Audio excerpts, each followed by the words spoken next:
How to sync Facebook friends to TikTok. Hi everyone, welcome to the channel. This is Rose and I'm here to guide you on how to sync Facebook friends on TikTok.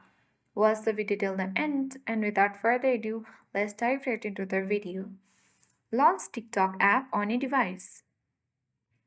Simply make sure to log into your account. Head towards profile at bottom right corner of the screen.